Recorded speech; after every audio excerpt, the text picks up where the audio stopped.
I'm Josh Allen, I'm the bread guy companion. We're going to make some crostini.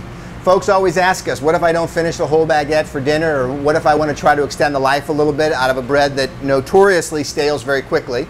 A baguette has a high crust to crumb ratio, and quite frankly, it's not supposed to last that long. So one of the things that we can do is actually accelerate the staling process by toasting it off, baking all the water out, and then you've got a great cracker or snack item to have around the house. Very simple to do.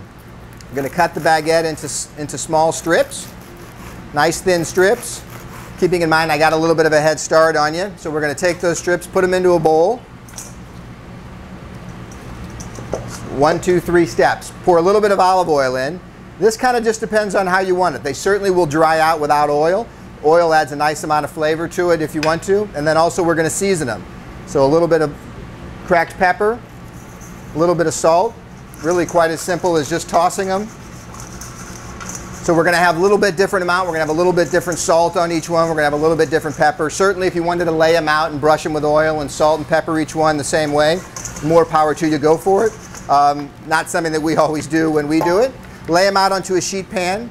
We're baking them at a fairly low temperature, 300 degrees, for about 20 or 30 minutes depending on your oven. So they can be piled up a little bit on top of one another. It's not really going to matter very much. We're baking them here in a convection oven. Certainly if you do it at home, you can use a regular oven as well. Either way works. All we're trying to do again is pull all the moisture out, dry them out. When there's no water left in there, they'll last for almost a month.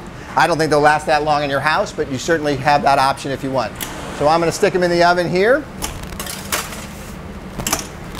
And that's it. Pretty simple way to use up a great baguette.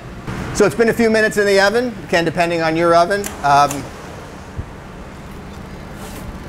What we're looking for is that they got dried out nicely and they got a little bit of color on them.